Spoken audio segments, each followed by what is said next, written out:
BGI TV yìí mo fẹ́ máa wò,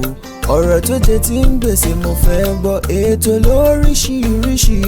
wọ́n wà lọ́lọ́kan òjọ̀kan, ìròyìn tó kojú òṣùwọ̀n àtàwọn ọ̀rọ̀ àgbọ́ fi kọ́gbọ́n, eré wọlé fún tẹ̀rù tọmọ tèwe tàgbà ẹ má fi para. BGI TV mo fẹ́ máa wò, ọ̀rọ̀ tó jẹ tí ń gbèsè mo fẹ́ gbọ́, ètò lóríṣiríṣi wọ́n wà lọ́lọ́kan òjọ̀kan, ìròyìn tó kojú òṣùwọ̀n àtàwọn ọ̀rọ̀ àgbọ́ fi kọ́gbọ́n, eré wọlé fún tẹ̀rù tọmọ tèwe tàgbà ẹ má fi para. Àjànà kú kọjá mo rí nǹkan fèrè, bàbá rere káwí parí. BGI TV, we are the pace setters. Bàbá gbàgede ìmọ̀ tẹlifíṣọ̀n station tí dòde. Iléeṣẹ́ amóhùnmáwòrán tó mọ bó ṣe ń lọ, tó ní ìròyìn kọ́ńbọ̀kì tó jẹ́ yàjóyàjó, ìròyìn àti ìsọfúnni àtìgbàdégbà, àwọn ètò tó ké pọ́pọ́ filẹ̀ má yí kúò ń bẹ̀, má gbé kúò ń bẹ̀, máa jẹ̀gbádùn ẹ̀ lọ. BGI TV, bàbá gbàgede ìmọ̀ TV.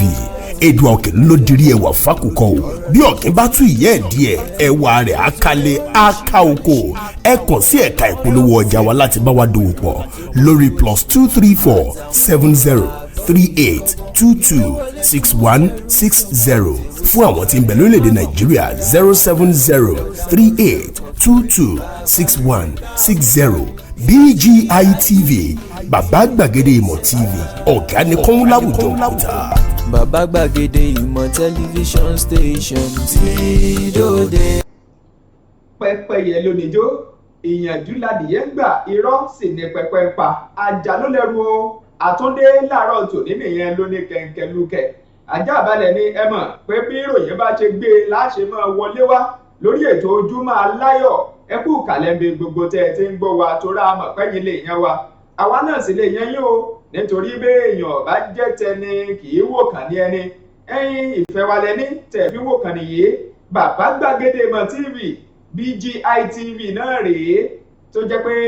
ẹ̀ ń kọ́wọ́ tí gbígbẹ kẹ́ṣe fọwọ́ rọlé. Ẹ kú ojúmọ́ lẹ́ẹ̀kan sí. Olúwatóbilọ́ba Fásùgbà ló kọ mi o, Mr Smoothie lórí afẹ́fẹ́, ọmọkùnrin yín lórí mídíà àtúndé náà nìyẹn láàárọ̀ òní tá àkọ́kọ́ máa máwọn ìròyìn yẹn jáde fún yín bó ṣe wà ń ta gbangba àwọn ìwé ìròyìn àmújáde àtúnwá kà á lóníkòókòdó bó ṣe wà nínú ẹ̀dọ̀ kí ẹ̀ tán lóní yanyan ọ̀dà láàárọ̀ òní. Èmi nìkan kọ́ mo wà lórí ètò ẹ mọ̀ pé etí kan yẹ rí, èmi àti bàbá gbàgede ìmọ̀ lájọ́ wà ń kalẹ̀. Bàbá ẹ kú kalẹ̀. Mo máa kí yín o, mo kí yín pé Ojúmọ́ Aláyọ̀, Ojúmọ́ Aláyọ̀, Ojúmọ́ Aláyọ̀ ló mọ́ wa. Ojúmọ́ ire, Ojúmọ́ Aláyọ̀, Ojúmọ́ ìdùnnú nínú ọ̀sẹ̀ tuntun lójúmọ́ Aláyọ̀ yìí tún mọ́ wa. Òní yìí ó náà ní ọjọ́ Ajé, ọjọ́ Monday, ọjọ́ tí gbogbo ayé mọ̀ pé ọjọ́ tí èèyàn fi bẹ̀rẹ̀ iṣẹ́ ni, pàápàá jùlọ ní ìlú Nàìjíríà àti wá bí àti láwọn òkè òkun káàkiri. Ìjọ Monday náà la fi bẹ̀rẹ̀ iṣẹ́. Mo ṣe ládùúrà pé gbogbo ẹ̀yin tẹ́ ti lọ síbi iṣẹ́ àbẹ́yìn tẹ́ ti wà bẹ́ẹ̀, ọkọ ọba àdá ọba ò mà ní ṣayín lẹ́sẹ̀ o. Ẹ̀yin tó jẹ́ pé oníṣòwò ní owó ọ̀hún ò mà ní di wàhálà sí yín lọ́rùn, ẹ ò ní rí ẹjọ́ yìí bẹ́ẹ̀. Mo kí yín káàbọ̀ o sí orí ètò wa Ojúmọ́ Aláyọ̀ lórí ìkànnì BGI TV, bàbá gbàgede ìmọ̀ TV. Mo kí yín pé ẹ káàbọ̀. Mo ṣe ládùúrà pé ọ̀sẹ̀ yìí lágbára Ọlọ́run, ọ̀sẹ̀ ire ni ó jẹ́ o, ọ̀sẹ̀ ayọ̀, ọ̀sẹ̀ dùnnú ni ó jẹ́ fún wa lágbára Ọlọ́run. Tóbi, bóò ni wíkẹ̀ndì rẹ? Àwọn eléré Gẹ̀ẹ́sì mo sì jẹ wọn ni ó fàìn. Ó dùn ní jẹ́bẹ̀ o. Ọjà àwọn ìròyìn yẹn ti wà ń bí wọ́n tò lọ́wọ́ ọ̀wọ́ àfi bí ọmọ iléèwé níta gbangba àwọn ìwé ìròyìn yẹn bá ṣe dúró tí wọ́n tora wọn jọ kí n tó bẹ̀rẹ̀ sí máa mú ẹ má gbàgbé pé lórí YouTube yín ẹ lọ tẹ bàbá gbàgede ìmọ̀ TV síbẹ̀, ẹ rántí subscribe, ẹ láìkí ẹ kẹ́ẹ̀sì tí aago kan tí máa ń dúró sẹ́gbẹ̀ẹ́ kan tẹ́ bá ti tẹ̀ ẹ́ yóò máa rán yín létí àwọn ètò wa tá à ń gbé jáde nìyẹn. Kò mọ́ síbẹ̀ nìkan lójú ti Facebook, ẹ lọ síbẹ̀ bẹ́ẹ̀ bá débẹ̀ tẹ gbàgede ìmọ̀ with Aláwìyé Adébáyọ̀, bẹ́ẹ̀ bá tún kù mẹ́ ẹ bọ́ sórí Instagram lọ́wọ́ kan lẹ́sẹ̀kẹsẹ̀, bẹ́ẹ̀ bá dórí ti Instagram ẹ tẹ gbàgede ìmọ̀ _22 ṣẹ̀wárì. Ẹ fẹ́ kàn sí ìpolongo ọjà wa ìyẹn yàrá àpolongo ọjà ẹ wo ọwọ́ ìsàlẹ̀ fọ́nrán yìí ẹ mọ̀ rí ẹ̀rọ ìbánisọ̀rọ̀ kan tó ń lọ ẹ bẹ̀rẹ̀ sí dè é ẹ pè é nítorí pé ẹgbẹ́ ìtẹ̀ ń tà wá kẹ́yìn gbọ́ rí pé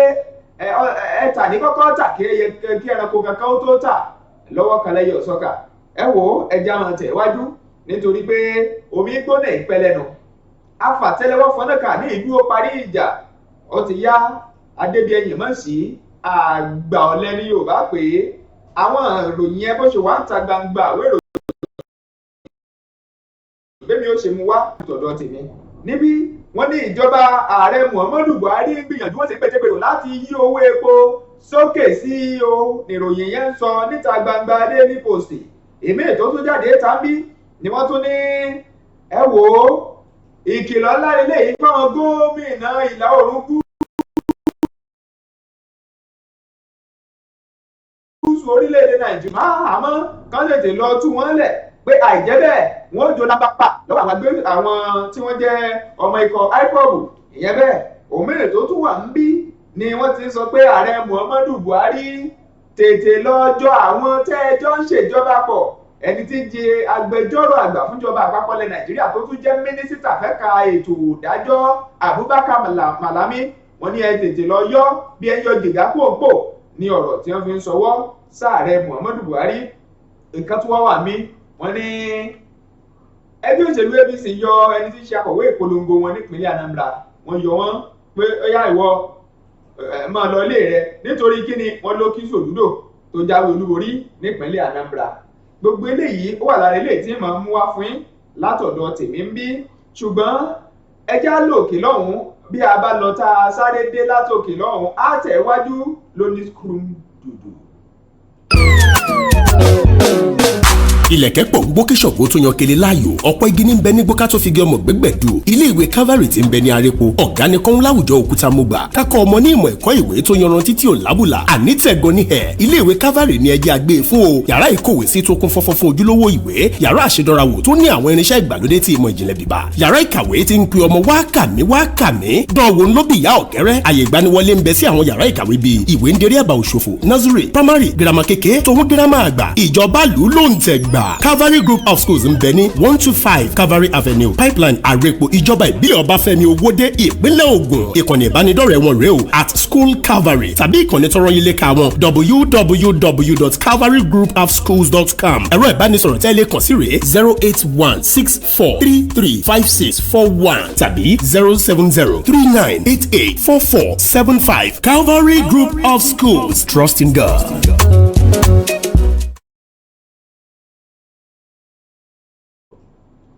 tọ́ ẹ káàbọ̀ padà látàpá abẹ yẹn látòkè lọ́hùn-ún nítorí ẹmọ bá a ti ṣe é ti ń dùn ó mọ̀ràn ìmọ̀ràn ìdùn yóò gbàyàngbà tómi alágbàmọ̀nàka ìyàtọ̀ mìíràn gẹ̀dẹ̀ délẹ̀ dáadáa bí o bá ti jẹ́ BGI TV kò lè ṣèṣe BGI TV ẹ mọ̀ bẹ́ẹ̀ ó dùn yàtọ̀ àbí àdá Ojúmọ́ Aláyọ̀ náà rèé ó ńlá ṣèdúró sí kakaraka tá a ti ń fún yín tán lóní kẹ̀ǹkẹ̀lúkẹ̀ ajá àbálẹ̀ ìròyìn ni ẹ̀bí ẹ̀mú kọ́lọ́kọ́ ìròyìn tó wà wájú mi ń bí tí ń kọ́kọ́ máa mú jáde ìpàtì fún tààkò tá a wà yìí ní déédé àsìkò tá a wà yìí òní ń sọ̀rọ̀ jáde níbi tí wọ́n ti ń ké jáde pé ìjọba ààrẹ Muhammadu Buhari wọ́n náà fẹ́ fowó kún jálè epo bẹntiró lórílẹ̀‐èdè Nàìjíríà o èsì ò làwọn èèyàn bẹ̀rẹ̀ sí ní ṣe pé ibo la fẹ́ bá yàrá já lórílẹ̀‐èdè yìí nígbà tí wọ́n bá tún wá ní dandan lá àní dandan sẹ́ owó epo tó jẹ́ jálẹ̀ epo náà tó fẹ́ sún sókè sí 450 ìyẹn 450 naira wọ́n ní bábá ṣe yìí ìnira kún ìnira ni ó mọ̀ jẹ́ fún àwọn orílẹ̀-èdè Nàìjíríà ẹni tí í ṣe ajàfẹ́tọ̀ọ́ kan tó pè á mọ̀ jẹ́ Dèjì Adéyanjú olóṣọ ilé ìjáde pé ìjẹ́ mọ̀ bẹ́ẹ̀ bá mọ̀ ẹ́ tètè lọ gbọ́ ìjọba orílẹ̀-èdè Nàìjíríà wọ́n ṣe tán láti fowó kún jálẹ̀ epo báyìí o ó ní kẹsì àmọ́ wò ó ṣé bí ààrẹ Muhammadu Buhari ń pariwo séǹjì ńgbà náà tó ń pariwo ẹ̀ táwọn ọmọ orílẹ̀-èdè Nàìjíríà náà wá wò ó sùnsùn pé ẹ jẹ́ ká yí padà ó dé káwa náà ó séǹjì ṣùgbọ́n gbò ó yá ìtọ́fẹ́ kọ́nà ìtọ́mọ̀ ń bá báyìí wọ́n ní ààrẹ Buhari á sọ pé ìṣèjọba kan tó kọjá pé ń ṣe ló jẹ́ ìṣèjọba alájẹbánu àmọ́ lábẹ́ ìṣèjọba alájẹbánu ìgbà kan wọ́n lò ní ti ń ta àpò ẹ̀wà ní 12,000 náírà ìyẹn 12,000 naira wọ́n ní ṣùgbọ́n lábẹ́ ìṣèjọba eléyìí tó wà bẹ́ẹ̀ báyìí tó lò ń lòótọ́ wọ́n ní àpò ẹ̀wà náà ń tà ní 75,000 naira ìyẹn 75,000 náírà. kò mọ́ síbẹ̀ nìkan wọ́n ní iṣẹ́ màkó ṣúgà wọ́n ní òun tiẹ̀ lábẹ́ ìṣèjọba tó sọ pé ó jáde bánu 8,000 òun ní tiẹ̀ jẹ́ ìyẹn 8,000 naira wọ́n ní ṣùgbọ́n ní ìsìn ẹ̀yìn náà lọ wò wọ́n ní 16,000 òun ló jẹ́ olébéléjà ìyẹn 26,500 naira wọ́n ní èsì ò ẹ̀ǹjẹ́ yìí náà ti wá gbéyẹ̀wò báyẹn ti rí yàtọ̀ àbí ẹ wo ó tún ń pète gbèrò láti tún fi kówó epo níròyìn yẹn ń sọ ìwé ìròyìn tó gbé jáde ní Daily Post ó gbé ta àwa sì ká ń gbọ̀n ti kọ́ kí ló dé táwọn ò ní kà á láàárọ̀ òní. tó ìròyìn tó ń ṣe wá kà mí lọ́dọ̀ tèmi níbí tó tún ẹ̀ tó ń tèmi mọ́lẹ̀ pé ó gbọ́dọ̀ má kà mí o òun náà ni lórí olóyè Adéyẹmọ Sunday Ìgbòho sí gbogbo wa mọ̀ sí Sunday Ìgbòho ṣá. Sunday Ìgbòho mà ti sọ pé òun ò ní ẹjọ́ kankan jẹ́ o ní Benin Republic nítorí pé kò sí ẹ̀sùn kankan tí wọ́n fi kan òun ò sì ní ẹ̀ṣẹ̀ kankan. Sunday Ìgbòho sọ̀rọ̀ láti ẹnu agbẹnusọ tí í ṣe agbẹjọ́rò rẹ̀ tí orúkọ rẹ̀ ń jẹ́ Yomi Aliu ló ti sọ eléyìí ní ọjọ́ Sátidé ló sọ báyìí ní Benin wípé kò sí ẹjọ́ kankan tí wọ́n fẹ́ bá òun rò nínú kóòtù àwọn Benin nítorí wípé Sunday Ìgbòho kò ní ẹ̀ṣẹ̀ kankan tó ṣe Benin ó ní àǹfààní láti wá sí ìlú Benin nígbàkigbà tó bá wù ú nítorí pé ó wà nínú ọmọ ẹgbẹ́ ECOWAS ìyẹn ni pé àjọ àwọn gúúsù ilẹ̀ Áfíríkà. Bákan náà ni pé Yomi Aliu ní tí ń ṣẹlẹ̀ sí Sunday Ìgbòho gan ojú wípé Ìgbòho tẹ́rì ní gbogbo tó ń ṣẹlẹ̀ sí wá látọwọ́ Nàìjíríà ni ó ní ẹ jẹ́ kí n sọ fún yín o ó ní Benin tẹ́ ń wò yìí ṣé mọ̀ pé 48 ó ní ìpínlẹ̀ tó wà ní Nàìjíríà ó ní ìkan tó lé ní orí ẹ̀ òun náà ni Benin Republic jẹ́ o tó fi jẹ́ 37 ó ní 36 ó ní ìpínlẹ̀ tó wà ní Nàìjíríà ó ní àmọ́ 37 tó ṣe ẹyọ kan tó lé lórí ẹ̀ òun náà ní Benin ó ní tí wọ́n bá ń kọ́ báyìí ní Nàìjíríà ó ní kọ́ mú Benin ni ó ní kódà tí wọ́n bá sín ní Nàìjíríà olótùtù ó mú àwọn ará Benin nítorí pé Benin tẹ́ ń wò ní àwọn ni wọ́n Nàìjíríà ló ń pàṣẹ fún wọn ó ní díre tí wọn ò ti fi Ìgbòho sílẹ̀ o ó ní kò sí ẹ̀sùn kankan tí wọ́n lè fi mú Ìgbòho torí kò ní ẹ̀ṣẹ̀ kankan tọmọkùnrin náà ṣẹ̀ ó ní díre nítorí pé Nàìjíríà ló sì dá Ìgbòho dúró sí Benin kì í ṣe ẹlòmíì ló dá dúró ojú eléyìí ó wà lójú ewé Vanguard newspaper ẹ̀rẹ̀ yẹ̀wò ní kọlọ́mbọ́ tó rárá lúgọ síbẹ̀ tí ń sọ pé èmi rẹ̀ o mò ń bẹ́ ń bí tóbi. ọjà bí mo ṣe kàròyìn ẹ̀ka tá tó ní nǹkan ṣe pẹ̀lú ìṣèjọba ààrẹ Muhammadu Buhari ǹjẹ́ kí n yíjú padà kí n tún lọ múròyìn míì náà má fà mí láti apá abi ibẹ̀ náà pé wá ń bí o ìròyìn kù ó kù nìbọn ró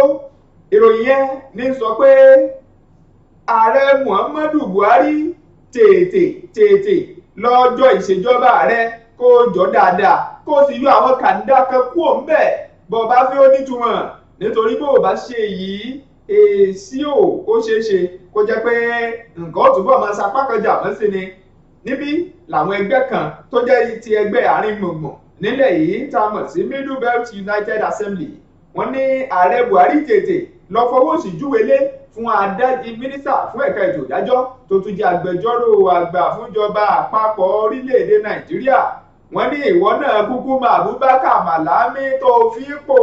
orí gbogbo bí sí ṣe ó sì rí pé ń ṣe lọ́pọ̀lọpọ̀ àwọn èèyàn máa sọ pé tiẹ̀ pọ̀ jù nítorí àwọn tó ń ṣe ló fà á wọ́n ní kọ̀ mọ́ síbẹ̀ nìkan ẹ lọ wo ìsọwọ́sọ̀rọ̀ rẹ̀ ń gbòòrò ayé ẹ wo bó ṣe ya lọ sí ilé ẹni tí í ṣe adájọ́ Odili níjó ní ẹ ti gbàgbé ìyẹn táwọn ẹ̀ṣọ́ elétò ààbò kan lu ya lọ bẹ̀ ó ní ẹ rò pé ó ṣẹ̀yìn ọ̀rọ̀ Màlámí ni ẹ gbọ́ bí Màlámí ṣe sọ̀rọ̀ ẹ sì gbọ́ ohun táwọn ọ̀pọ̀lọpọ̀ àwọn èèyàn bẹ̀rẹ̀ sí fi fún lésì kọ̀mọ́ síbẹ̀ nìkan ẹ wo oríṣiríṣi nípa ti Nnamdi Kanu wọ́n ní ẹ tún wo nǹkan míì tí ó kàn jáde látẹnu ẹ̀ gbàù wọ́n ní èsì ò torí náà ààrẹ Buhari tètè lọ yọ kú òǹpò nìròyìn yẹn ń sọ bá ṣe kọ́ lèmi ṣe kà á jáde lẹ́nu àtẹ̀jáde tí wọ́n fi síta látọwọ́ ẹni tí ṣe ààrẹ ẹgbẹ́ náà tí ṣe Moses Mwaga Aji olófèlè ìsóde ní Kaduna wọ́n fi sóde ní Kaduna èmi náà sì mú jáde láti kà á ná lọ́wọ́ kan lẹ́yìn ọ̀sọ́kà. tó eléyìí tí mo tún fẹ́ kà yìí láti ojú Vanguard náà ló tún ti wá o Tóbi. ǹjẹ́ o. ìjọ jẹ́ mọ̀ pé nígbà tí àwọn tá a gbójúlé wípé àwọn gangan ni wọ́n ṣe aláàbò fún ìlú wa tí wọ́n bá ti wá jẹ́ páwọn gan lógún tún gbé báyìí ó rí pé wàhálà ti dé. ìròyìn tí mo fẹ́ kà yìí náà ló sọ fún mi pé wàhálà wà o ẹ má sọ pé kò sí wàhálà mọ́. ibi tátẹ́gùn bá ti ń gbé kẹtẹpẹ ògì. àbí onígi ní má ṣàfihàn. ní má ṣàfihàn tó Ndume sẹ́nétọ̀ Ndume ó mà ti ránṣẹ́ ìbánikẹ́dùn o sí ọ̀gá ológun Sìkírísù lórí pípa Sìkírísù tí wọ́n pa tó jọ̀gá ológun eléyìí tí àwọn ISWAP tí wọ́n pa ní àìpẹ́ yìí ó ní lẹ́yìn o ló fà á tóun fi ránṣẹ́ ìbánikẹ́dùn sí gbogbo àwọn ológun pátápátá wípé kí wọ́n kú aláfẹ́rakò lórí àwọn ọmọ ológun tí wọ́n pa àti ọ̀gá ológun tí wọ́n pa General Sàkírísù tí wọ́n pa láìpẹ́ yìí tí àwọn ISWAP pa àwọn ISWAP yìí dáná yá àwọn àmì yìí àwọn ọmọ ológun yìí làwọn ISWAP dáná yá ní ìlú Borno ní ìpínlẹ̀ Borno ni wọ́n ti dáná yá wọn láìpẹ́ yìí ó ló fà á tí Ali Ndume tí í ṣe sẹ́nétọ̀ ló ṣe wá fi ránṣẹ́ ìbánikẹ́dùn sí wọn ò wípé tó àṣeyí pẹ̀lẹ́ o àmì rírù rẹ̀ mọ́. kọ́nà òkú ṣàánú wa báyìí tó àmì o nítorí ibi ọ̀rọ̀ ń lọ báyìí àfi kóníkálukú yá wà lójú tí ìyẹn tápàrọ̀ fi rí nànà nítorí tí wọlé bá fi bẹ̀rẹ̀ sí ṣẹlẹ̀ tẹ́ pé àwọn tẹ́gbẹ́ wọn ní wọ́n jẹ́ ológun gan tó sì jẹ́ akọ́ṣẹ́mọṣẹ́ kí wá ní kí àwọn aráàlú wa ṣe kọ́lọ́hún kó gbà wá kó sì tó lẹ̀ yìí ni. ọ̀dà ìròyìn míì tó wà ń bí tó yọjú bọ́rọ́ tí pò sí ara ẹ̀ ó de tá a mọ̀ sí Daily Post lápá bí níbẹ̀ ni àwọn ẹgbẹ́ kan tá a mọ̀ sí Indigenous People of Biafra IPOB wọ́n ní ẹ wá ń bí o ṣé ẹ rí ibi ọ̀rọ̀ dé dúró àwọn gómìnà ìlà oòrùn gúúsù orílẹ̀-èdè Nàìjíríà ẹ jẹ́ tètè lọ ṣọ́ra ṣe bẹ́ẹ̀ bá ṣọ́ra ṣe ó mọ̀ ṣeéṣe kẹ́ẹ̀kàndínlú oyọ̀ látọwọ́ àwọn wọn ní ìdí ni pé àwọn ọ̀dọ́ tó jẹ́ ọmọ Biafra tí ó yẹ pé ẹ kó nípa káyàkátì mọ́lé ẹ tú wọn lẹ̀ àìtú wọn sílẹ̀ ń ṣe lẹ́ẹ̀fi kànjẹ̀gbọ̀n wọn ní jẹ́jẹ́ eégún ló dúró rẹ tóbìnrin lọ fi kíjìpá jẹ eégún lẹ́yìn ọrùn ẹ mọ̀ pé bára ọ̀run bá lọ bínú tán ọ̀rọ̀ màlémọ́lẹ̀ wọ̀ ni ó ní ọ̀rọ̀ tí àwọn ọmọ ọkọ̀ IPOB tí ń sọ jáde ń bí wọ́n ní ànífààyè gbàgbàkúgbàjọ nítorí sójú ohun tó nira ni láti béèrè fún tó fẹ́ àwọn fẹ́ yapa àwọn fẹ́ dúró ẹ̀yin wá ń sọ pé kinní kan ó ṣe kinní kan pàkọ́ mẹ́bí ẹgbẹ̀wò ṣé bó ṣe yẹ kí nǹkan orí leléyìí ni wọ́n ń bá àwọn gómìnà wọn lápá ìlà oòrùn gúúsù sọ wọ́n ní ẹ tètè lọ gbìyànjú kẹ́ ẹ múṣẹ́ ṣe ní kánmọ́kọ́wò ẹni tí í ṣe adarí wọn tó tún jẹ́ agbẹnusọ wọn fún ti ikọ̀ náà ìyẹn tá a mọ̀ sí Emma Powerful ló ní àáfin bá a ti wà powerful tó hàn yín ẹ̀yin bó náà ń sọ fáwọn gómìnà wọn o wọ́n ní ẹ wo ìṣekúpani lọ́tún ìṣekúpani lọ́sì ẹ wo àwọn dúkìá tó bàjẹ́ bẹ́ẹ̀ sì rèé ẹ wo àìsíṣẹ́ ẹ wo bí ipò nǹkan ti ń sapá kan jà mọ́ lápá bí àwọn wà wọ́n ní bẹ́ẹ̀ bá wò náà tẹ́ tó tún wò ẹ̀rí kó tó bẹ́ẹ̀ gẹ̀ẹ́ táwọn fi ń pè fún pé àwọn fẹ́ dájú àwọn fẹ́ yapa nítorí ẹ̀ àwọn ọ̀dọ́ táwọn tẹ gbámúṣíkún tẹ sì á ń tì í mọ́lé àwọn ọ̀nà gbà nítorí bẹ́ẹ̀ bá lẹ̀ níwọ̀n kún àwọn ọmọ ọ̀nà gbà láàbọ̀ ńlọrọ̀ tí wọ́n fi ń ránṣẹ́ òkú ọ̀rọ̀ ní tí wọ́n ń sọ fáwọn gómìnà wọn oníròyìn wá mí kanlẹ̀ omi sókè ó ń ṣẹ́jú wúkẹ́wúkẹ́ pé ọlọ́run dákun tètè wá tú àárín yìí o nítorí pé ẹ̀ẹ̀kan mo sọ mo ní jẹ́jẹ́ eégún ló dúró obìnrin nílò ń fi gíjìpá jẹ eégún lẹ́yìn ọrùn ẹ mọ̀ pé bàbá ọ̀run bá wà lọ bínú tán ọ̀rọ̀ ó mà lè ṣe kó má lè wọ̀ o. tó eléyìí tèmi ó máa fi ṣèlọ lọ́dọ̀ tèmi bí lónìí òun náà ni ìròyìn apanilẹ́rìn yìí tó ló pa mí lẹ́rìn. Ìròyìn yìí ó mà lọ wọ gílọ́ọ̀fù tí wọ́n fi ń ja eré ẹ̀ṣẹ́ ni. Bẹ́ẹ̀ ni àti bọ́wọ́ ẹlẹ́sẹ̀. so ó wá fáńgàdì ló wá fà jáde nínú ríǹgì tó dọwọ́ rẹ̀ sókè. bàbá gbàgede ìmọ̀lẹ́ wá fà á mọ́ra. èmi náà wá fà á mọ́ra ní fífà láti inú ìwé fáńgàdì lórí ilé adájọ́ Odili tí àwọn kan tí wọ́n lọ dọ̀yàrá ní àìpẹ́ yìí níbi ọ̀sẹ̀ tó kọjá sọ́sẹ̀ méjì sẹ́yìn. tó Malami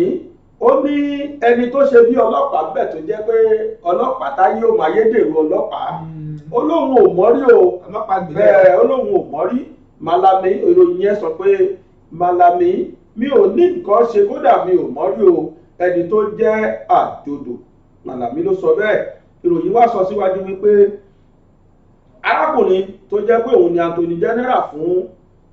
ilẹ̀ Nàìjíríà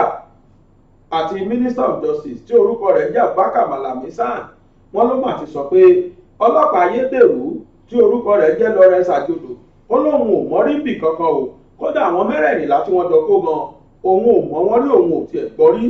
Ajodo ní ìgbà kan l'Ajodo ti sọ pé ẹni tí ó rò òun kì í ṣe Malami ṣùgbọ́n òun jẹ́ olùrànlọ́wọ́ tí a mọ̀ sí special adviser special assistant sí Malami olùrànlọ́wọ́ lòun jẹ́ o nínú àwọn olùrànlọ́wọ́ sí Malami lòun. Malami sì sọ pé ẹ gbà mí o mi ò mọ arákùnrin rí rárá bẹ́ẹ̀ ni o Malami lòun ò mọ̀ rí ó lóun àti òjú ẹ̀jọ́ pàdé rí. àwọn èèyàn wá ń bi Malami léèrè wípé tí ẹ bá fẹ́ gba ohun ní àwọn tí wọ́n kówó jẹ ǹjẹ́ máa ń tiẹ̀ irú àwọn ẹni báyìí jẹ́ máa ń gbà wọn náà. Malami ní rárá o irú àwọn táwọn máa ń gbà bẹ́ẹ̀ wọ́n á jẹ́ agbẹjọ́rò. bákan náà ni pé òfin máa wà tí àwọn ò fi dè wọ́n tó máa jẹ́ pé lábẹ́ òfin làwọn ò ti ṣe gbòòrú nǹkan yìí. ó ní irú èèyàn aláyédèrú bíi Ajodo yìí ó lóun ò fi ibì kankan mọ́ rí láìpẹ́ láì jìnnà àti bí òkùnkùn túbọ̀ tù. tó ọ̀dà àmì ẹ̀ pọ̀ ìwé ìròyìn Platform Times ó gbé kalẹ̀ sórí pólátẹ́fọ́ọ̀mù mo bá he kóbó mo ní ó di kíkàgbé kémi ọmọ tí ríròyìn ni Olúwatóbi lọ́ba ọmọ bàbá Fásùgbà bá ìròyìn yẹn ló jẹ́ pé kọ̀ wára rókọ rẹpẹtì kọ́sù ẹgbẹ́ kọ́nagẹrẹ kó wo sùn bẹ́ẹ̀ sì ni ọ̀lẹ̀ mọ́lẹ̀ níbẹ̀ ó ní ọ̀rọ̀ tó ní ṣe pẹ̀lú ètò ìdìbò tó wáyé kọjá ní Anambra sípò gómìnà ẹnìkan tó jẹ́ akọ̀wé ìpolongo nínú ẹgbẹ́ òṣèlú APC nípínlẹ̀ náà lòun bá ṣe bẹ́ẹ̀ ẹni tí ó pẹ̀ ń jẹ́ Okelomadu Kaife ló bá ṣe bẹ́ẹ̀ ló ń kí ẹni tí í ṣe ọ̀jọ̀gbọ́n Charles Odudo kú oríire gẹ́gẹ́ bí ẹni tó jáwé olúborí sípò gómìnà. kí ló ṣèyí sí ìròyìn yìí ń sọ ni ẹni tí í ṣe alága fẹ́gbẹ́ òṣèlú APC nípínlẹ̀ Anambra ẹni tí í ṣe Basil Ejidike ló bá sọ̀rọ̀ ọmọ fọhùn sóde ó wípé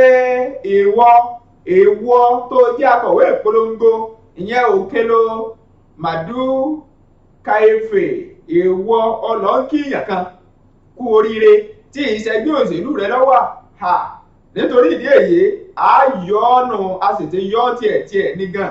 àti yọ pòǹpò bí ẹ yọ jìgá mọ́rìíra ẹ mọ́ gẹ́gẹ́ bí akọ̀wé ìpolongo fún ẹgbẹ́ òṣèlú APC nípínlẹ̀ Anambra nítorí pé kò yẹni ntọ́ yẹni lọ́ yẹni okùn ọrùn ọ̀yádìẹ wọn ní bọ́ bá yádìẹ àníṣe kò lè yẹ tí ń fà ó ní ìròyìn yẹn sọ lọ́wọ́ kan náà nígbà táwọn olóyìn ó bá ẹni tí ń ṣe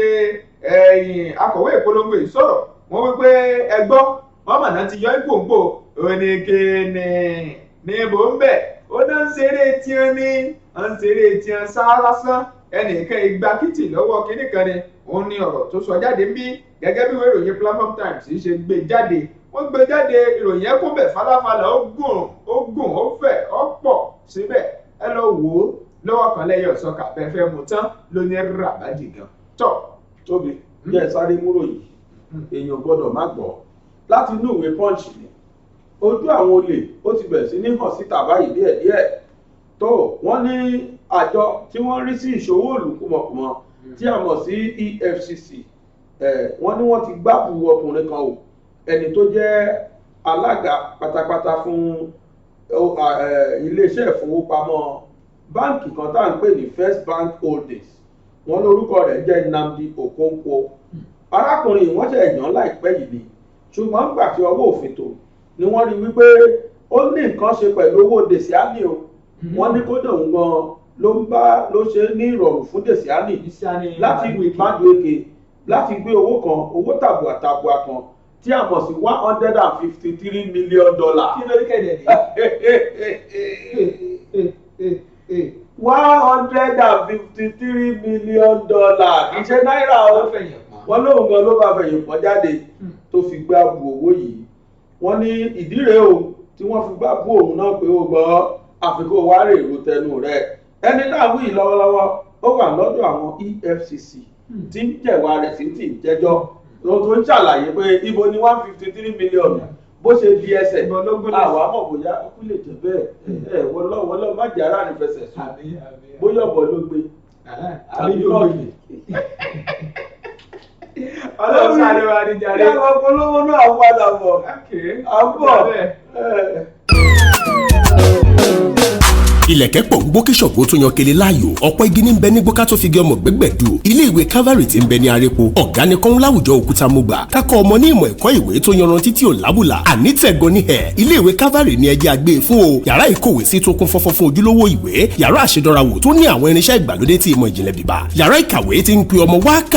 kàmí. Dánwò ń lóbi ìyá ọ̀kẹ́rẹ́. Àyè ìgbaniwọlé ń bẹ sí àwọn yàrá ìkàwé bíi ìwé ń derí àbá òṣòfò, nursery, primary, girama kékeré, tòun girama àgbà. Ìjọba lù ló ń tẹ̀ gbà. Calvary Group of Schools ń bẹ ní 125 Calvary Avenue, Pipeline, Arepo, ìjọba ìbílẹ̀ Ọbáfẹ́mi Owódé, ìpínlẹ̀ Ògùn. Ìkànnì ìbánidọ́rẹ̀ẹ́ wọn rèé o @School Calvary tàbí ìkànnì tọrọ yín léka wọn www.calvarygroupofschools.com. Ẹ̀rọ ìbánisọ̀rọ̀ tẹ́lẹ̀ kàn sí rèé 08164335641 tàbí 07039884475. Calvary Group of Schools, trust in God.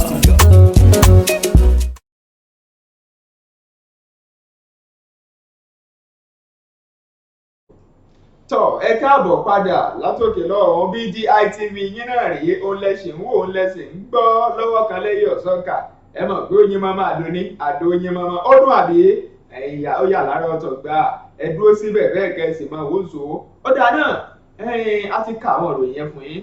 báwọn ìwé ìròyìn ṣe gbé níbi tó jẹ́ pé a tún ti wá rí ibi tí àwọn èèyàn kan ti jáde tí wọ́n sì bẹ̀rẹ̀ sí ṣèfẹ̀hónúhàn nípínlẹ̀ Ọ̀ṣun pé ẹ wá ń bí o ìpínlẹ̀ Ọ̀yọ́ tiẹ̀ Ọ̀yọ́ ni nípínlẹ̀ Ọ̀yọ́ pé ẹ wá ń bí o ẹnu mi àgbò pé ẹ wá ń bí o sẹ́rí Sunday Ìgbòho owó tá a mọ̀ sí olóyè Sunday Adéyẹmọ Sunday Ìgbòho ṣà ẹ tètè lọ túlẹ̀ kò lẹ́sẹ̀ kankan tọ́sẹ̀ kò jẹ̀bi ẹnì kankan kí ló wá dé gan-an tẹ̀wá àti máa mọ́ ó ṣe àbí ó ṣe báyìí ó ti ń wọ oṣù lérí oṣù ó ti ń pọ́n oṣù wọn ní kò yẹ kó rí bẹ́ẹ̀ bàbá gbàgede mọ̀ ojú wo ni ọ̀rọ̀ yìí tóbi gbogbo ní ìṣìṣọ́lágbára náà mo kí gbogbo wa káàbọ̀ lẹ́ẹ̀kan sí tí ẹ̀yin bá ṣẹ̀ṣẹ̀ ń darapọ̀ mọ́ wa ojúmọ́ aláyọ̀ lẹ́tọ̀ ètò náà lójúmọ́ aláyọ̀ ọ̀sẹ̀ tuntun tá a wà yìí ní agbára Ọlọ́run ẹ máa gbọ́ àwọn nǹkan tuntun kan ní ọ̀sẹ̀ yìí nínú BGI TV ẹ̀yin ṣàfọkànbalẹ̀ kẹ́ ẹ máa fọkànbalẹ̀ bá wa lọ mo fẹ́ fi tún dá wa lójú pé láàárọ̀ yìí lágbára Ọlọ́run láàárọ̀ yìí láìpẹ́ yìí ètò Yorùbá Nation Now yóò bọ́ sóde mo ti fẹ́ gba ìpè pa lórí kí ló ṣẹlẹ̀ sí Awíkonko níbo ló wà gan báwo lọ́rọ̀ ẹ̀ ṣe jẹ́ lágbára Ọlọ́run láìpẹ́ yìí tá a bá ti parí Ojúmọ́ Aláyọ̀ olókàn o Yorùbá Nation Now lókàn tẹ́ẹ̀rí mi ti ń sọ̀rọ̀ nípa ẹ̀ àmọ́ ká tó lọ bẹ̀ ní ọjọ́ Sátidé nǹkan kan ṣẹlẹ̀ n tó sì ṣẹlẹ̀ ni pé àwọn ẹni rere àwọn ọmọ rere àwọn Yorùbá àtàtà àwọn Yorùbá dáadáa àwọn ẹni tí ó lè múlé tó lè ṣe léde ni nígbà tá a bá sí nílé àwọn ẹni bí ẹni èèyàn bí èèyàn àwọn tí ọ̀rọ̀ kàn gan tí wọ́n wọ bàtà tó sì mọ̀ bí tí bàtà ti ta wọ́n lẹ́sẹ̀ tó wọ́n mà yá jáde ní ọjọ́ Sátidé ní ọjọ́ Jímọ̀ nípínlẹ̀ Ọ̀yọ́ wọ́n ní tó àfi ká yá jáde o ká sọ fún gbogbo ayé wípé sẹ́ẹ̀ nílùú Ìbàdàn ni wọ́n ti ṣe rálì yìí wípé Ìgbòho tẹ́rì ní rárá o Ìgbòho kì í ṣe kírímínà o kì í ṣe ọ̀daràn darandaran gọ́ ẹ lọ mú àwọn Fúlàní ní darandaran àwa náà bá wọn mójú débẹ̀ ní pápápá tí ẹ̀já kọ́kọ́ wo tó ṣẹlẹ̀ ń bẹ̀ náà ká tó wá sọ̀rọ̀ lé lórí à ń bọ̀.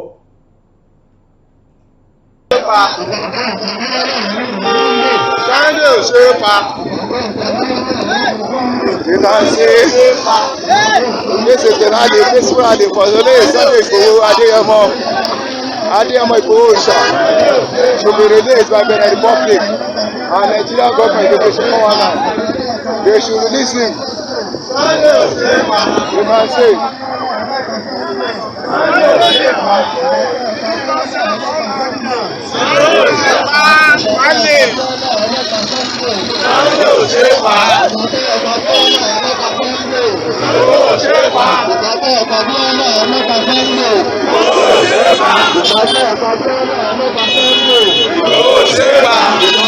We can see leaders of people.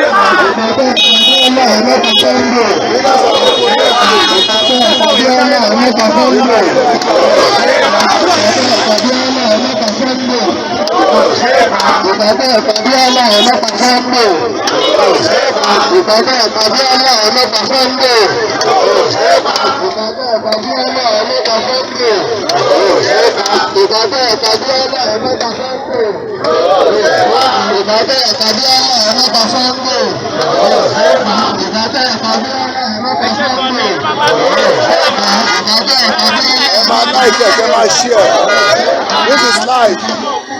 Adibado Express, this is live. You can see it live now. This is live. Live now. You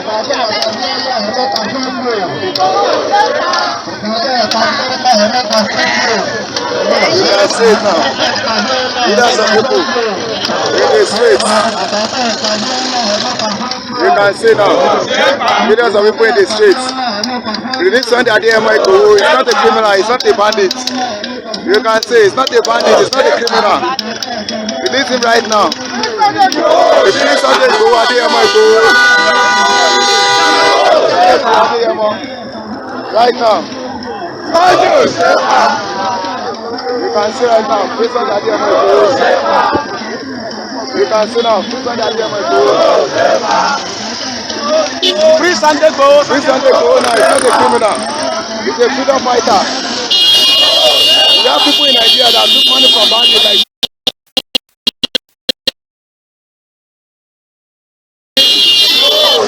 the federal government has not been arresting them. But look at the freedom fighter that wanted to take his people out from slavery. So now, as you can see, he's in Benin right now. Maybe ẹ̀rí nǹkan bí ẹ̀rí báwọn èèyàn ṣe ń ṣe ìwọ́de yẹn tí wọ́n sì ń ṣàfihàn Ìgbòho ò ṣe é pa. kò sí pa wọ́n fẹ́ pa àwọn ò lè bá wáyà bòde ọ̀la láàmú. Ebi ò tí ẹ̀rẹ́ ni tó lè pa àfi tó lọ́n bá pa ló ikú ọlọ́run nìkan. ó náà máa ń sọ fún rẹ̀ ó sọ ọlọ́ọ̀lọ́ ọba ló lẹ̀mí òun ló lọ́dọ̀. ṣe tètè jẹ́ kí jáde gbà tọkùnrin kan jáde ní ọ̀sẹ̀ tó kọjá pé Ìgbòho will die this week ọ̀sẹ̀ yìí ló pè kó máa kú nìsín lọ́dọ̀ tiẹ̀. lọ́dọ̀ tiẹ̀ ó ló ti jẹ poison he will die this next week. èwo ni irọ́ tó ó ṣe wọ̀ abájá ikú ọlọ́run ò bá pa ẹnìkan afẹ́fẹ́ mú ọ̀sẹ̀ tó lè pa. tó bí iṣu ṣe kú àti bọ́bẹ̀ ṣe fẹ́ níjọ́ sátidé òun náà ni gbogbo wa ti wò yìí ó sì pọ̀ bẹ́ẹ̀ tí àwa náà bá wọn gbé ẹ̀rí ẹ̀kúnrẹ́rẹ́ nínú ìgbà tá a bá ṣe Yorùbá Nation Now tí máa tó ṣe láìpẹ́ yìí ẹ ṣáàkú ìfojúsọ́nà ní tí mo wá fẹ́ sọ tóbi lórí ọ̀rọ̀ olóyè Ìgbòho a kà nísìn wípé lọ́ọ̀yà barista Aliu ó ní Ìgbòho ò ṣe bẹ̀rẹ̀ rárá ó tún wá sọ ọ̀rọ̀ kan tó yà mí lẹ́nu ń bẹ̀ ó ní tí wọ́n bá sí Nàìjíríà ó ló tútù àmọ́ mú wọn bẹ̀rẹ̀ ṣé o mọ̀ pé 36 states la ní Nàìjíríà ó ní di 37th one ó ní Benin ó ní ìpínlẹ̀ mẹ́rìndínlógójì ó la ní lógún ní Nàìjíríà ó wá ní ẹyọ kan tó kù tó fi pé mẹ́tàdínlógójì ó ní Benin ó ní Benin ni nílé tó ti túmọ̀ sí pé 37th state ní Benin bẹ́ẹ̀ ni 37th pé kò lè dá sí débi wípé Benin fúnra ẹ̀gbọ́n ti ríra wọn bí ẹrú bí ajá fún Nàìjíríà àṣé ó gbariwo táwọn apá ń bí kì í ṣe pé tà lọ́nà ò gbọ́ ó gbọ́ àmọ́ kò láṣẹ lẹ́nu kò lè dára ẹ̀ pàṣẹ fún àṣẹ kan ṣo tó ní ó ní kó ní òun jẹ́ president àṣẹ Nàìjíríà ní darí wọn ó ní Barrister yẹn ti sọ fún wa sí pé ó dá tọ́ba náà fẹ́ gbé olóyè lọ kóòtù kí náà fẹ́ sọ kó ṣe kò ṣe bẹ̀rẹ̀ kò ṣẹ̀ṣẹ̀ kankan tí bẹ́ẹ̀ lè sọ pé ẹ̀ṣẹ̀ tó ṣẹ̀ wá rèé o wọn ò lè sọ pé tó ṣe kò ní ẹ̀ṣẹ̀ wọn kankan wọ́n lè sọ pé ẹ̀ṣẹ̀ tó ṣẹ̀ rèé o kẹ́ẹ̀dẹ̀ fílẹ̀ Nàìjíríà dúnkokò mọ́ wọn àbí kọ́ńtì wọn táwọn jẹ́ stéètì lábẹ́ wọ́n dúnkokò mọ́ wọn. ibi mi tí wọ́n fẹ́ gbà wọlé lélẹ́yìí ṣe rí nígbà míì ẹni bá ṣẹ̀yìn èèyàn nígbà míì iṣẹ́ takuntakun ló ṣe. àwọn kan tó jáde yìí nínú ìwọ́de ní ọjọ́ sátidé ó ṣàfihàn pé wọ́n mọ rírì akitiyan Sunday Igboho tá a mọ̀ sí olóyè Sunday Igboho Sunday Adéyẹmọ.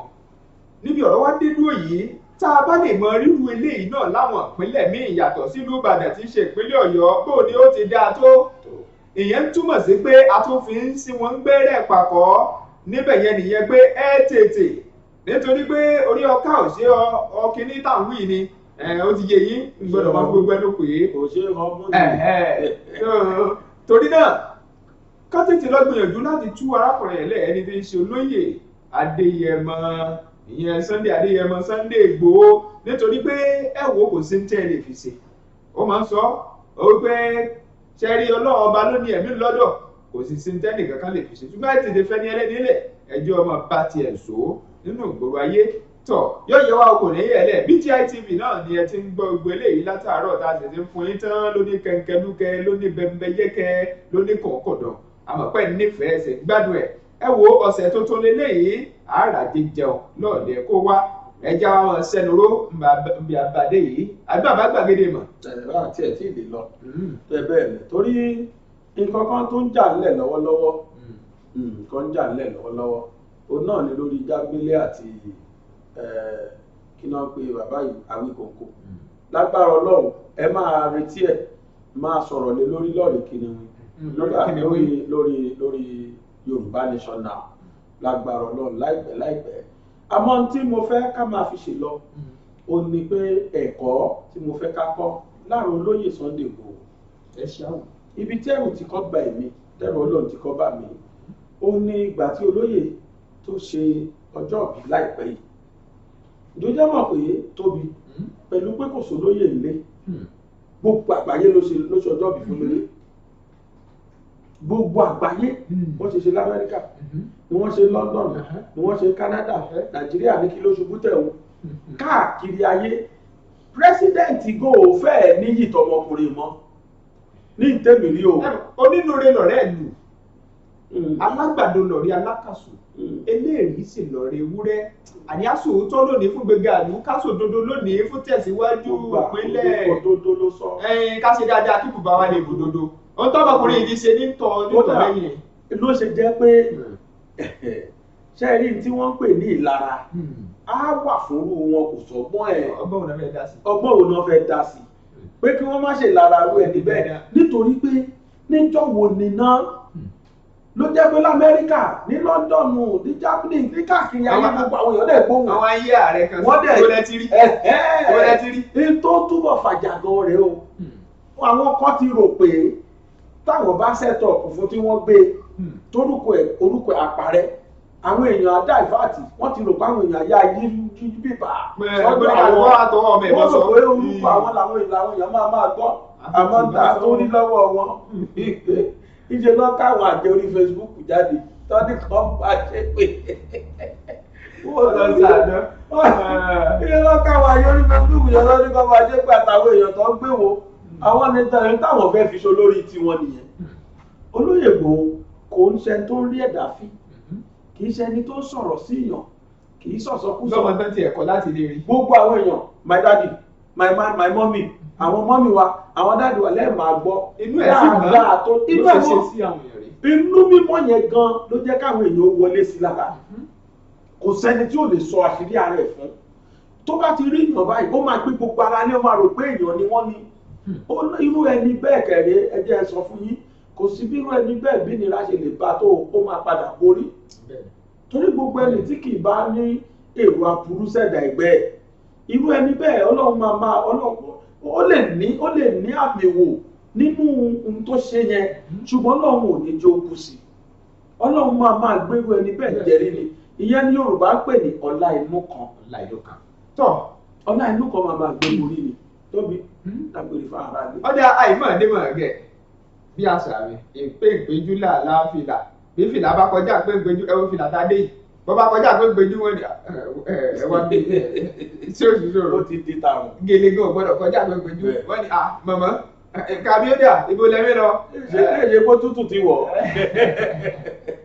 ọdẹ ẹjẹ àwọn sẹ́ni rúbí abadé yìí Olúwatóbilọ́ba Fásùgbà ló kọ tèmi o Mr Smoothie lórí afẹ́fẹ́ ọmọkùnrin yín lórí mídíà ẹ má gbàgbé lórí YouTube yẹn tẹ Bàbá Gbàgede Ìmọ̀ TV ẹ sọ̀sìkíráìbù ẹ tẹ aago ìránnilétí kẹ ẹ mọ báwọn ètò wa ṣe wá lórí ti Facebook ẹ má gbàgbé àti tẹ Gbàgede Ìmọ̀ with Aláwìyé Adébáyọ̀ bẹ́ẹ̀ sèré lórí ti Instagram wa ẹ tẹ Gbàgede Ìmọ̀ _22 ṣé wá rẹ̀ ẹ̀rọ ìbánisọ̀rọ̀ tí ń lọ sàlẹ̀ yẹn ẹ dè é kẹ́ẹ̀mí kàn sí wa fún polongo ọjà yín kì í wá ṣe polongo ọjà nìkan ẹ fẹ́ wá ká bóyá ìnáwó yín sílẹ̀ láti gbé jáde fún bí ìròyìn tàbí ẹ fẹ́ káwọn èèyàn mọ àwọn nǹkan tí ń lọ ẹ kò sí tó burú ẹ kàn sí a lọ́wọ́ kan lẹ́yìn ọ̀sọ́kà nítorí iṣẹ́ abáfirán tọ̀kì papọ̀ iṣẹ́ àfihàn wa ní BGI TV ìyẹn Bàbá Gbàgede Ìmọ̀ TV Olúwatóbilọ́ba Fásùgbà ló kọ mí lẹ́ẹ̀kan sí Mr Smoothie lórí afẹ́fẹ́ ọmọkùnrin yín lórí mídíà ẹ ṣe púpọ̀ o ó dàbọ̀ nígbà kan náà ká tún fi ìpàdé. tó agbéṣetán o agbérelú ló ń relé osùn àlùkò ṣetán ó ń relú ìkẹfùn lékèlékè ṣetán ó máa ń re ìlú ìkẹfùn agbe báyìí ló laró àlùkò òun náà ni wọ́n ló lóṣùn o lékèlékè báyìí náà ni wọ́n ló lẹ̀fùn. aṣetán o tí a tún lọ lónìí afẹ́rẹ́ fi àdágbà ètò Ojúmọ́ Aláyọ̀ tòní afẹ́rẹ́ fi rọ̀ síbì kan náà èmi Aláwìyé Adébáyọ̀ Sàbúrì Bàbá Gbàgede Ìmọ̀ ọmọ bàbá tíṣà lábẹ́òkúta mo sì ń bọ̀ o mo tún sì ń padà bọ̀ láìpẹ́ láàrin wákàtí kan sí méjì láìpẹ́ yìí mo tún ń padà bọ̀ ẹ ṣáà máa retí Yorùbá Nation Now ṣùgbọ́n Tóbi òun padà bọ̀ wá kàròyìn ni a sì jọjọ́ fẹ́ sáìn bò lórí ètò yìí náà èmi lọ máa pẹran lábàjẹ́ ọmọ àtàgbà káìsà ẹ wò máa mẹ́mu ògiri yóò máa ń jòkòǹgò ọ̀pẹ èmi lọ máa wí kélé mọ́jà mọ̀rọ̀ ìjẹ̀gbẹ̀sì tó mo fẹ́ sáìn lórí ètò yìí náà ẹ wá jẹ́ kí n fún yín ní ìròyìn ayọ̀ kan pé ní agbára Ọlọ́run láìpẹ́ yìí ètò tẹ́wọ́ yìí yóò tó di live tẹ́yìn náà ó lè máa pè wọlé nínú ẹlẹ́ẹ̀kejì a máa tún gbé àlejò wá tẹ́ ẹ̀ máa bi léèrè ọ̀rọ̀ tí ó máa bá yín sọ̀rọ̀ tí ó máa dá yín lóhùn láìpẹ́ ètò yìí sì ń lọ ọbẹ̀ nígbà yẹn a máa ṣe fún wákàtí kan títí táàtún fi pàdé lọ́la mi ò ní kú ẹ̀yin náà ò ní kú ẹ rántí o ẹ pàdé mi lórí ètò Yorùbá Nation Now níbi tí n ti sọ̀rọ̀ lórí Jambele àti ọkùnrin tí à ń pè ní Awíkonko kí ló ṣẹlẹ̀ gan níbo la Awíkonko wà lọ́wọ́lọ́wọ́ báyìí kí ló ṣẹlẹ̀ sí i mò ń padà bọ̀ mi ò tí ì lọ o ẹ ṣáà dúró dè mí ẹ kú ojú lọ́nà.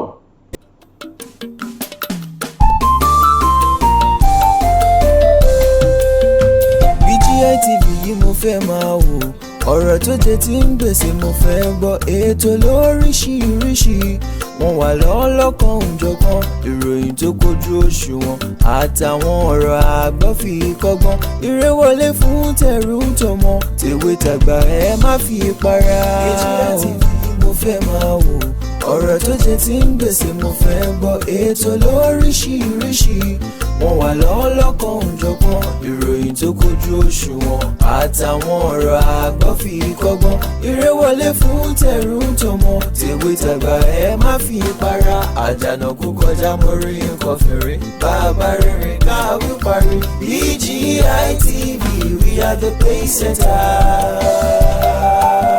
Bàbá Gbàgede Ìmọ̀ tẹlifíṣọ̀n station tí dòde. Iléeṣẹ́ amóhùnmáwòrán tó mọ bó ṣe ń lọ tó ní ìròyìn kọ́ńbọ̀kì tó jẹ́ yàjóyàjó ìròyìn àti ìsọfúnni àtìgbàdégbà àwọn ètò tó ké pọ́pọ́ flẹ̀ má yí kúò ń bẹ̀ má gbé kúò ń bẹ̀ máa jẹ̀gbádùn ẹ̀ lọ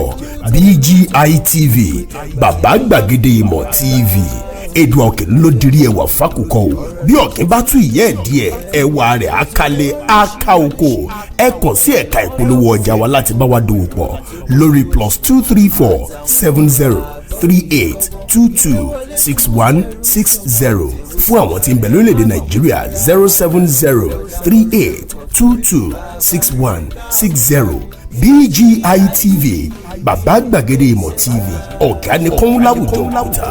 Bàbá gbàgede ìmọ̀ tẹlifíṣọ̀n station tí dòde.